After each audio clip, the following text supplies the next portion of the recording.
الذی خلق الموت والحیات، جس نے پیدا کیا، تخلیق فرمایا ہے موت کو بھی اور حیات۔ اب یہاں پر جہاں تک حیات کا ہمارا تاثر ہے، تصور ہے، وہ تو یہ ہے کہ یہ ایک مثبت وجودی حقیقت ہے، لیکن موت کے بارے میں ایک مغالطہ ذہنوں میں بیٹھا ہوا ہے۔ بالعموم اس کا بارے میں ذہنوں میں یہ خیال ہے کہ موت معدوم ہو جانے کا نام، چنانچہ بعض جگہ پر تو آپ اکثر و بیشتر تراجم میں بھی دیکھیں گے کہ جیسے قرآن مجید میں سورہ بقرہ کے 3 رکوع میں جو آیت آئی، کیف تکفرون باللہ وکنتم امواتا فاحیاکم ثم یمیتکم ثم یحییکم، وہاں بھی آپ دیکھیں گے کہ موت مقدم، حیات اس کے بعد۔ لیکن یہ کہ اس موت کے بارے میں اکثر لوگوں کا مغالطہ ہے کہ گویا کہ معدوم کے معنی میں ہم اسے لے رہے ہیں کہ تم معدوم تھے پھر تمہیں اللہ نے زندہ کیا۔ تو یہاں چونکہ اس موضوع پر کئی مرتبہ گفتگو ہو چکی ہے، لیکن میں اس جگہ توجہ دلا رہا ہوں، خلق الموت والحیات، موت بھی در حقیقت مخلوق ہے، یہ ایک مثبت حقیقت ہے جس پر کہ تخلیق کا عمل گزرا ہے، یہ موضوع ہے عمل تخلیق کا، یہ ایک مثبت وجودی حقیقت ہے۔ موت در حقیقت معدوم ہونے کا نام نہیں ہے، اس لیے کہ عدم پر تخلیق کا اطلاق نہیں ہو سکتا۔ عدم کو پیدا کیا کیسے جائے گا؟ عدم تو در حقیقت جو ہے وہ تخلیق کے بالکل منافی ہو جائے گی، ضد ہو جائے گی۔ لہذا جیسے زندگی ایک مثبت حقیقت ہے جس پر کہ لفظ تخلیق کا اطلاق ہو رہا ہے، ایسے ہی موت بھی ایک مثبت وجودی حقیقت ہے جس پر کہ عمل تخلیق کا اطلاق۔ خلق الموت والحیات لیبلوکم ایکم احسن عملا۔ اب اس میں دیکھیے کہ جہاں تک اس موت کا تعلق ہے جو ہماری زندگی کے بعد آنے والی ہے، اس کے بارے میں تو ہمیں یقین کے ساتھ معلوم ہے کہ وہ معدوم ہونے کی بات نہیں، وہ تو ہمارے ایمان کے بنیادی آرٹیکل آف فیتھ جنہیں کہا جائے گا اس میں شامل ہے۔ اس لیے کہ موت معدوم ہونے کا نام نہیں ہے، بلکہ موت تو در حقیقت ایک کیفیت سے دوسری کیفیت کو منتقل ہونے کا نام۔ آخری جو بھی ہمارا اس حصہ ہے زندگی کا، وہ حیات اخروی، وہ تو سب سے بڑی حقیقت ہے، سب سے بڑی زندگی ہی وہ ہے، لیکن یہ درمیانی وقفہ بھی معدوم ہونے کا نام نہیں ہے، بلکہ جیسا کہ آپ کو معلوم ہے عالم برزخ میں بھی ایک نوع کی زندگی ہے، حیات برزخی ہے۔ اس حیات برزخی کے اندر بھی انسان پر کیفیات وارد ہوں گی، جیسے کہ مشہور ہمارے ہاں اصطلاح ہے عذاب قبر، تو صرف عذاب قبر کا معاملہ نہیں ہے بلکہ ثواب قبر کا معاملہ بھی ہے، اس لیے کہ صحیح احادیث میں یہ موجود ہے کہ قبر جو ہے یا جنت کے باغیچوں میں سے ایک باغیچہ اور یا دوزخ کے گڑھوں میں سے ایک گڑھا ہے۔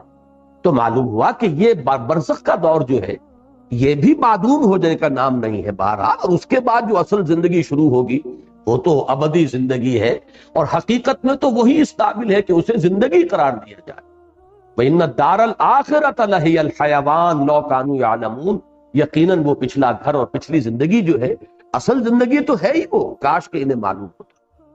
البتہ یہ جہاں تک دو حیاتیں ہیں، حیات دنیاوی، حیات اخروی، اور ان کے درمیان میں یہ حیات برزخی، یہ تو تین چیزیں وہ ہیں کہ جو قرآن مجید سے ابتدائی تعارف رکھنے والا شخص بھی جانتا ہے، اور ہر مسلمان کے وہ ایمان کے لازمی اجزاء میں شامل ہے۔